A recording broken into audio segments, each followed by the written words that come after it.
I'm Glenn Weinzimmer, and let's corrupt the worldview.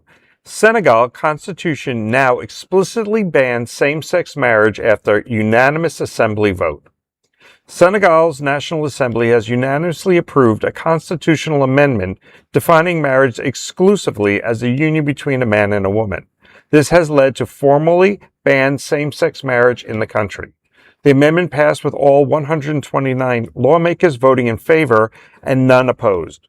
While same-sex marriage had never been legal in Senegal, the Constitution previously described marriage more broadly, without specifying the genders of spouses. Senegal has criminalized same-sex sexual activity since 1965 under Article 319 of the Penal Code, which describes such conduct as unnatural acts. Earlier this year, lawmakers strengthened those laws by doubling the maximum prison sentence for same-sex relations to 10 years. The legislation also criminalizes advocacy for same-sex relations, carrying penalties of 3 to 7 years in prison.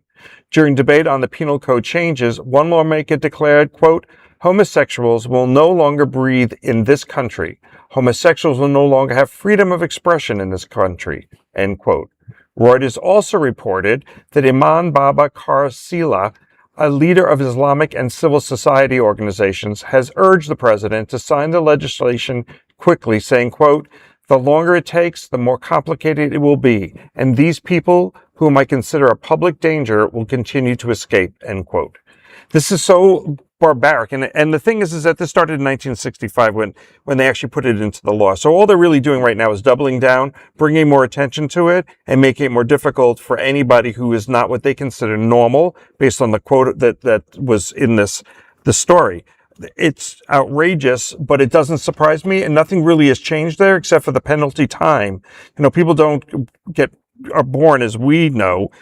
It's just the way you're born. You're either gay or you're not gay, or you're bi. But to just say by decree, no one can be something, they have to be something else, it just isn't the way the world works, unfortunately. And that's why you see such horrific behaviors against the LGBT community all around, like the Middle East and such, where they're hanging people in the middle of town square because they're LGBTQ.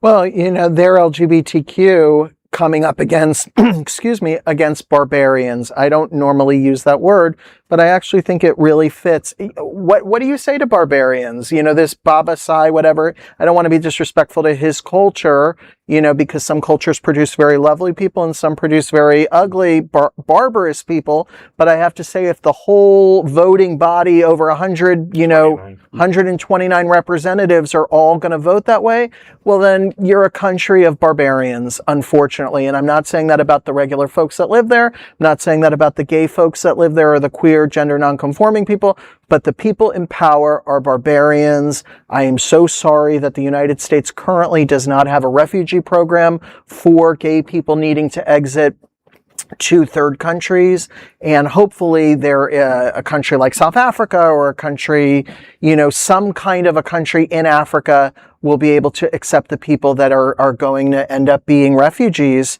from this country. Like he said, this barbarian said flat out, these people are not going to be able to breathe in this country. I think that's not such a veiled threat that we're going to sign this law and that's going to give us impunity to start killing people. Barbarians, the whole lot of them. Well, and I think it's really important, especially as we have midterm elections coming up, and certainly in a couple of years, the presidential election after that we need to look at U.S. companies that have interests in countries like Senegal, and they do. Senegal has a lot of natural gas and offshore oil. They have other interests, but there are many companies that I was kind of surprised that have interests there. Cosmos Energy, Contour Global, Seaboard Corporation, KFC is looking to sell their fast food to the middle class market, which is growing in Senegal. MasterCard partnering with the U.S. government on digital financial inclusion initiatives. And there's a corporate council in Africa, the CCA, representing and really being like a olive branch to us companies seeking to do trade. And I think we need to have our leaders say enough is enough, because, Who will step up to do that? Well, that's what we need to ask the politicians who are running. I think we need to have people put them under, if there's a debate, those are excellent questions. Hopefully they won't be censored out. But, our news people who are out there who have access to the candidates need to ask those hard questions. We as consumers, especially in the LGBTQ community, I think I read recently that it's several $1 trillion that are, make up the LGBTQ Economic impact. Economic impact. Thank you.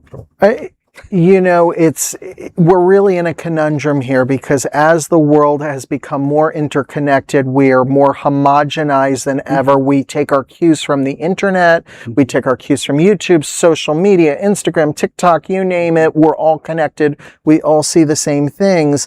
But there's forces of civilization and then there's forces of barbarism. Yes. And it's really, we're coming to a clash. People are doubling down and it's going to really be up to the civilized countries of the world, Western Europe, even the United States, countries in South America, even if you're a right-wing government, there are right-wing governments that don't persecute gay people. I mean, believe it or not, that is the case. It doesn't mean I support right-wing governments, but I'm just saying we need a coalition of civilized countries to come and say we will not do business with countries that still engage in barbarism. Doesn't matter if your whole parliament voted for that. It doesn't matter. You're all barbarians if you're going to vote for gay people to do that. It does come down to economics. If you look at the Middle East, the only reason that we're embedded there as hard as we are is because of oil. If it wasn't for oil, we probably would let them do their own thing. We would have no interest in it. But as long as we have an economic interest in it, and it's a small, powerful group that is controlling everything from, microchips on down, all of that is going to affect if we need their naturalized, we need their minerals, we need their whatever it is, whether it's copper or gold. Those things make a lot of what our world runs on right now. And without that, it's just the economic power. So yes, I think that we've had leaders from both parties in the past that have stepped up and said, if you want to do trade with us, because you're not a rich nation, then you need to do certain things. Unfortunately, we see that there's other economic influencers that don't always allow us, like what goes on in the Middle East, and then sometimes we also push the envelope. If you look at the Middle East and what we try to convince a lot of these countries to do with women and tell them to take off their burqas and stuff, certain things they have to do at their own pace. This has been going on for millennials, where women are covered up. And I don't think that women should be, but you can't overnight tell them if you want to do business with, you need to change your culture, because that takes decades to do. You can push them in the right direction, but sometimes we also push so fast, so hard that we end up in a situation like Iran or Iraq, where then they push back even harder with radicals running their countries, and we're back in this cycle. Well, I think it's unacceptable for Iran to have a nuclear weapon. So I don't think that it's exclusively just oil, although I do believe that's a huge part of it. But I think that it would be civilizationally changing for the planet if Iran had a nuclear weapon. I think it would be much worse than even North Korea having a nuclear weapon, because North Korea just wants to be left alone. Iran wants to dominate by proxies every other country in the Middle East. Lebanon is sick of them and they want them out of their country. Those Hezbollah fighters that are being funded by Iran. So not trying to get us on a tangent, but I do want to say that it's not always economic interest. Sometimes it is a clash of civilizations, and clearly... I wasn't arguing that, what you said. Don't argue with me. You should know better. Okay, boys. You should know better. Yes. All right. Yeah. Well, boys, as we all know, there's no other queer nonprofit media platform like this in the entire world. Support our LGBTQ stories by sharing them and subscribing to Queer News Tonight.